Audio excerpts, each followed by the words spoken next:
क्या आपको पता है कभी उत्तराखंड के चमोली और पिथौरागढ़ जिले में मौजूद नंदा देवी पर्वत दुनिया में सबसे ऊंचा माना जाता था, माउंट एवरेस्ट से भी ऊंचा।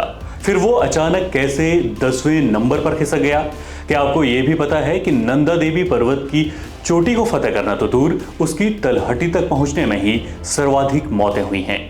या फिर आपको क्या ये भी पता है कि माउंट एवरेस्ट को दुनिया में सबसे पहले फतेह करने वाले तेंजिंग नोर्गे ने क्यों नंदा देवी पर्वत को दुनिया में सबसे ज्यादा कठिन शिखर माना था?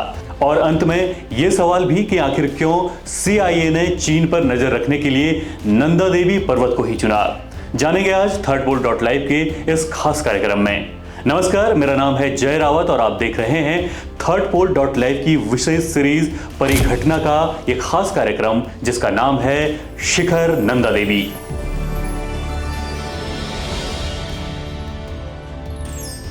(1820) का साल था। हिमालय की गोद में मौजूद नंदा देवी की ऊंचाई का पता लगाया गया और अचानक ही वह दुनिया की सबसे ऊंची चोटी घोषित हो गई। लगभग एक दशक तक नंदा देवी ने यह ताज अपने सिर पर सजाए रखा। उस समय लोगों की कल्पना में वही धरती का सबसे ऊंचा शिखर था, मानो देवताओं का निवास। लेकिन पर्वतों की दुनिया में ऊंचाई स्थायी नहीं होती है, वे बदलती रहती हैं।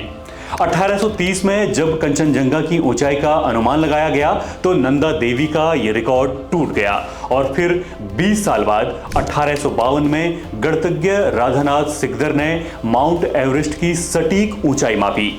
नेपाल में जिसे सागरमाथा और तिब्बत में चोमोलुंगमा कहा जाता है, वही पर्वत अचानक पूरी दुनिया का सिरमौर बन गया। इतिहास की यह दौड़ यही नहीं रुकी।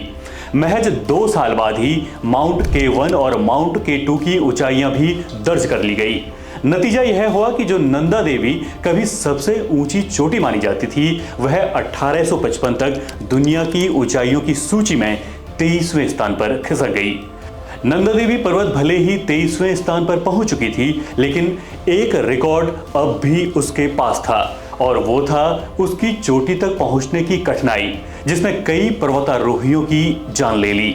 नंदा देवी पर्वत की चोटी पर पहुंचना तो दूर की बात थी, उसकी तलहटी तक पहुंचने में ही दशकों बीत गए। एक के बाद एक कई अंतर्राष्ट्रीय पर्वतारोहियों ने इस पर्वत की महज घाटी तक पहुंचने के 8 असफल प्रयास किए। ये पर्वत एकमात्र ऐसी चुनौती थी जिसके सामने दुनिया भर के माउंटेनियर्स ने हथियार डाले हुए थे।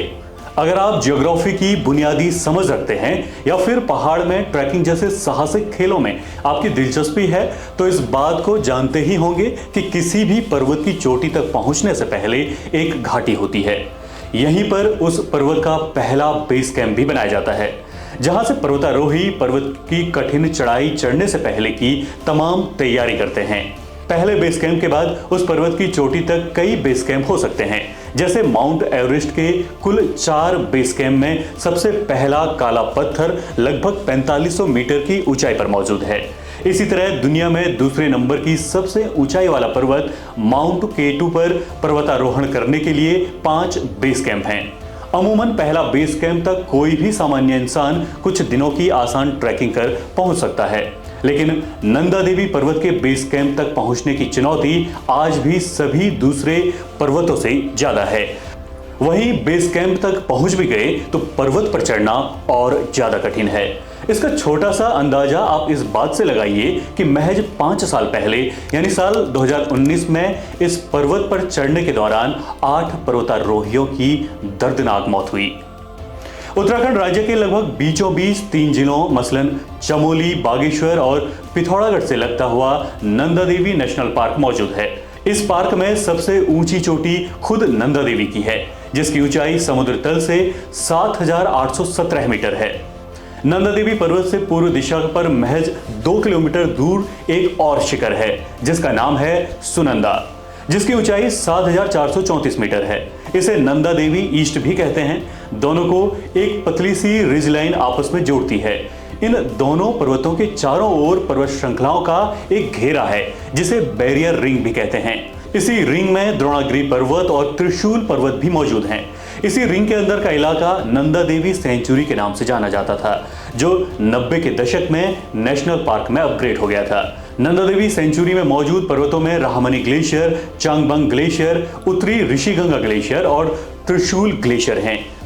ये सभी ग्लेशियर नंदा देवी पर्वत से निकलने वाले उत्तर और दक्षिणी ग्लेशियर से मिलकर ऋषिगंगा नदी को जन्म देते हैं। वही ऋषिगंगा जिसमें 2021 में बर्फ का एवलांच भर भरा कर गिरा तो बाढ़ आ गई थी और सैकड़ों लोगों की जान गई। ये एवलांच उसी घाटी में ऋषिगंगा के उद्गम में गिरा था, जिस घाटी या बेसिन तक पहुंचना ही माउंट एवरेस्ट की चोटी को फतेह करने से ज्यादा कठिन हो गया था। खैर, नंदा देवी सेंचुरी में प्रवेश का सबसे आसान रास्ता ऋषिगंगा नदी की संकरी घाटी ही है। वही संकरी घाटी जिसमें उफनती बाढ़ का पानी आप 2021 की फरवरी में कई वीडियोस में दिख चुके हैं। संकरी घाटी से नंदा देवी पर्वत के तलहटी तक पहुंचने का एकमात्र रास्ता ये इसलिए भी है क्योंकि सेंचुरी के चारों ओर मौजूद बैरियर रिंग के पहाड़ों की ऊंचाई ही 5,500 मीटर है और इसी बैरियर रिंग को पिथौरागढ़ जिले के मुनस्यारी से पार करने का प्रयास भी किया जाता है, लेकिन ये इतना कठिन है कि इसमें मृत्यु दर हिमालय की अन्य चोटियों से बेहद ज्यादा है। 20वीं सदी के पूर्वार्ध तक माउंट एवरेस्ट तक कई पर्वतारोही पहुंच चुके थे, लेकिन नंदा देवी की ऊंचाई तो दूर की बात थी, उसके बेसिन तक पहुंचना ही बेहद चुनौतीपूर्ण बना हुआ था। 1883 से नंदा देवी पर चढ़ने के 9 प्रयास असफल हो चुके थे। साल 1905 में डॉक्टर टीजी लॉन्गस्टॉप नंदा देवी की 5,919 मीटर ऊंचाई पर मौजूद दक्षिण पूर्वी धार तक पहुंचने में सफल रहे, लेकिन उससे आगे वो भी नहीं पहुंच पाए थे। ये वो ही दक्षिण पूर्वी धार वाला रास्ता है जो पिथौरागढ़ जिले के मुनस्यारी से होकर जाता है। लॉन्गस्टॉप जहां पर पहुंचे थे उसे तब तक नंदा देवी खाल कहते थे। बाद में इसी जगह को लॉन्गस्टॉप रिज कहा जाने लगा। यही रिज नंदा देवी सेंचुरी की सीमा भी बनाती है। ऊंचाई में कम होते हुए भी नंदा देवी ईस्ट को आरोहण के लिए बेहद खतरनाक और तकनीकी रूप से अत्यधिक चुनौतीपूर्ण शिखर माना जाता है। खुद प्रथम एवरेस्ट आरोही तेंजिंग नोर्गे ने नंदा देवी को एवरेस्ट से ज्यादा कठिन शिखर माना है। अपनी आत्मकथा टाइगर ऑफ द स्नोज में तेंजिंग लिखते हैं, हाल के वर्षों में भी जब लोग मुझसे यह पूछते हैं कि आपकी अब तक की सबसे मुश्किल और खतरनाक चढ़ाई कौन सी है, तो उनके मन में यह उम्मीद रहती है कि मैं एवरेस्ट का नाम ही लूंगा, लेकिन यह एवरेस्ट नहीं है बल्कि नंदा देवी ईस्ट है। नंदा देवी ईस्ट को जानलेवा शिखर यूं ही नहीं कहा जाता है, इसके साथ हादसों का एक सिलसिला जुड़ा हुआ है। पहले जानलेवा हादसे के गवाह तो तेंजिंग नोर्गे खुद रहे थे। तेंजिंग ने अपने जीवन में उत्तराखंड से बहुत कुछ सीखा था। 1931 से 1950 के बीच वे कई पर्वतारोहण अभियानों में उत्तराखंड आए और बंदरपूंछ, केदारनाथ, नंदा देवी आदि अनेक शिखरों के आरोहण में शामिल रहे। उनकी आत्मकथा में इस बारे में विवरण मिलता है कि नंदा देवी ईस्ट में उनके अभियान दल के साथ हुआ हादसा कितना दर्दनाक था।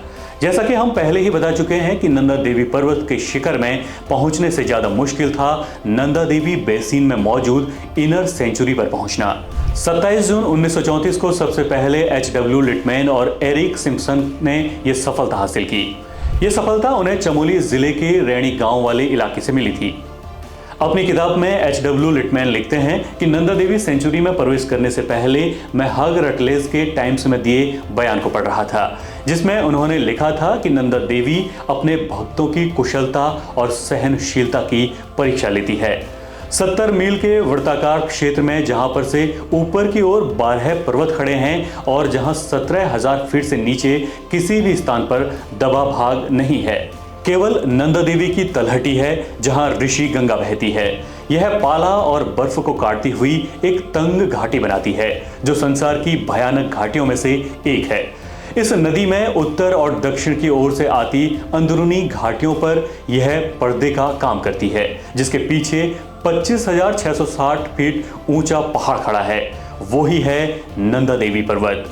इस सफलता के 2 साल बाद ही नंदा देवी मुख्य शिखर पर 1936 में ब्रिटिश अमेरिकी बिल लिटमैन और ओडेल ने सबसे पहले सफलता पाई थी, तो 1939 में एक पोलिस अभियान दल ने अपेक्षाकृत छोटे नंदा देवी ईस्ट शिखर पर सफल आरोहण किया था। लेकिन अब तक इन दोनों शिखरों पर एक साथ आरोहण नहीं हुआ था।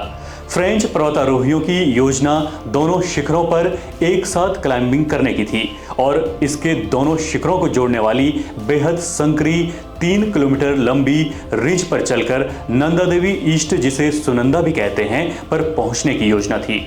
यानी एक बार आधार शिविर से ऊपर चढ़कर एक शिखर पर आरोहण करने के बाद नीचे उतरने के बजाय दोनों शिखरों को जोड़ने वाली रिज से दूसरे शिखर पर आरोहण करने का प्रयास करना था। एक शिखर से दूसरे शिखर का आरोहण का यह प्रयास बेहद घातक और चुनौतीपूर्ण था। उस समय तक हिमालय के पर्वतारोहण इतिहास में ऐसा कोई भी प्रयास किसी भी शिखर समूह के लिए नहीं हुआ था।